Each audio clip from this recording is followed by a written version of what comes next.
Quick HRM के ज़रिए आप अपने एम्प्लॉयज़ का अकाउंट्स को बड़ा इजीली मेंटेन कर सकते हैं। प्लस इसके अंदर हमारे पास इंटीग्रेटेड मशीन ZKT की ऑप्शन अवेलेबल है।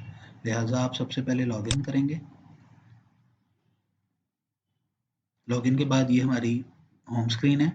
होम स्क्रीन में डिफरेंट ऑप्शंस आपके पास अवेलेबल हैं, जिसमें सबसे पहले आप सेटिंग्स में जाएंगे और अपने लुकअप्स बनाएंगे। लुकअप्स में सारी वो चीज़ें हैं जो हमें इस सॉफ्टवेयर को ऑपरेशनल करने के लिए रिक्वायर्ड होती हैं। प्लस इस ऑप्शन में यूज़र मैनेजमेंट है, आप यहाँ से नए यूज़र्स और रोल बना सकते हैं। प्लस सिस्टम सेटिंग्स में आप कंपनी पॉलिसी सेट कर सकते हैं। अच्छा, कंपनी पॉलिसी में आप यहाँ पे सिस्टम को बताते हैं कि आपका ग्रेस पीरियड क्या होगा। ग्रेस पीरियड पे आप कितने सेकंड पे अटेंडर्स को मार्क करना चाहते हैं कि एब्सेंट कंसीडर हो, कि वो 15 सेकंड लेट आता है या 15 मिनट लेट आता है या वो 5 मिनट लेट आता है। इसके अलावा आप उसको लेट इन की पॉलिसी को बना सकते हैं कि डिडक्शंस का क्राइटेरिया क्या होगा, सैलरी कटेगी या उसकी जो है आपने छुट्टियाँ अलाउ की हुई हैं उसमें से बैलेंस आउट होगा, और अगर लीव में से बैलेंस आउट होगा तो कौन सी लीव टाइप का बैलेंस आउट होगा। ये सारी वो चीज़ें हैं जो मैंने आपको ऑलरेडी गाइड किया कि आप लुकअप में आके बना सकते हैं। यहाँ पे आपकी सारी ऑप्शंस अवेलेबल हैं। इसी तरह आप यहाँ पे सैलरीज की सैंडविच वगैरह कंसिडर कर सकते हैं। जैसे कई जगह पे ऐसा अलाउ होता है कि अगर आपकी 2 लीव्स होती हैं, एक छुट्टी से पहले और एक छुट्टी के बाद, जैसे आप हफ्ता छुट्टी करते हैं और पीर को छुट्टी करते हैं तो संडे आपका सैंडविच हो जाता है, वो पॉलिसी आप बना सकते हैं। इसी तरह आप एम्प्लॉयज़ के अंदर एम्प्लॉय की कंप्लीट प्रोफाइल बना सकते हैं, जिसमें आप एम्प्लॉय से रिलेटेड आपके पास ऑर्गेनाइजेशन स्ट्रक्चर है। ऑर्गेनाइजेशन स्ट्रक्चर में सबसे पहले आप डेफिनेशंस बनाएंगे कि आपके पास एम्प्लॉयज़ की कैटेगरीज क्या क्या हैं, उसकी क्लासिफिकेशंस क्या क्या हैं, आपके डिपार्टमेंट्स कौन कौन से हैं, आपके सब डिपार्टमेंट्स हैं तो वो कौन से हैं, अगर आपके पास सेक्शंस हैं तो वो कौन कौन से हैं, अगर आपके पास मल्टीपल शिफ्ट्स चलती हैं तो आप शिफ्ट की डेफिनेशन यहाँ बना सकते हैं, अगर आप अपने अकाउंट्स को ग्रेड और स्केल असाइन करते हैं तो वो आप यहाँ बना सकते हैं। इसके अलावा आप यहाँ पे डिफरेंट जो स्पेशलाइजेशंस आपको चाहिए होती हैं यूज़र के लिए, पब्लिक हॉलीडेज आप यहाँ डिफाइन कर सकते हैं, लीविंग रीजंस बना सकते हैं, क्योंकि इसके अंदर हमारे पास इंटीग्रेटेड लीव का मॉड्यूल अवेलेबल है। तो यूज़र अपनी लीव की रिक्वेस्ट भी डाल सकता है और वो फिर एडमिन उसको अप्रूव कर सकता है कि जी ठीक है आपको छुट्टी अलाउ है, ताकि वो उसकी लीव को डिडक्शंस ना हो। इसके अलावा फील्ड वर्क की ऑप्शन है, अगर आपके एम्प्लॉयज़ फील्ड में जाते हैं, काम करते हैं, उनको टीए वगैरह मिलता है तो आप वो भी यहाँ मेंटेन कर सकते हैं। एक फुल पैकेट है जो कि आप अपने ह्यूमन रिसोर्स मैनेजमेंट के लिए यूज़ कर सकते हैं। इसके अलावा एरियर्स हैं, डिडक्शंस हैं, अलाउंसेस हैं, जो भी कंपनीज अलाउ करती है। उसके बाद अटेंडेंस का टैब है। अटेंडेंस के टैब में हमारे पास जो सबसे इम्पोर्टेंट चीज़ अवेलेबल है वो है अटेंडेंस मशीन।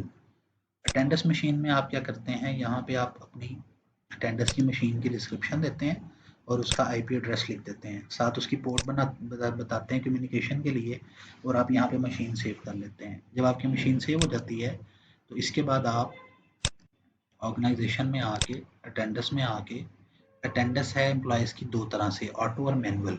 मैनुअल ऑप्शन आपके पास अवेलेबल है कि अगर आपकी मशीन पे किसी वजह से अटेंडेंस मिस होती है तो आप यहाँ पे मैनुअल में आके, न्यू में आके, तो यहाँ बता सकते हैं कि जी कौन सा एम्प्लॉय है, अटेंडेंस क्या थी और मैनुअल डालने की रीज़न क्या है।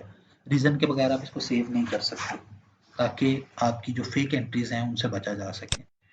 इसी के साथ जब आप इसमें आते हैं अटेंडेंस के अंदर ऑटो के ऊपर, तो यहाँ पे आपने जितनी मशीन्स डिफाइन की होती हैं वो आ जाती हैं और यहाँ से आप पुल डाटा करके उनसे डाटा पुल कर सकते हैं। इसके बाद आपकी लीव रिक्वेस्ट है, यहाँ से लीव की रिक्वेस्ट डाली जा सकती है कि किसी को अगर लीव चाहिए, क्या चाहिए, लीव्स उसका नीचे रिकॉर्ड आता है कि उसकी लीव टाइप क्या है, टोटल कितनी है, अवेल कितनी करनी है, उसमें से बैलेंस कितना है।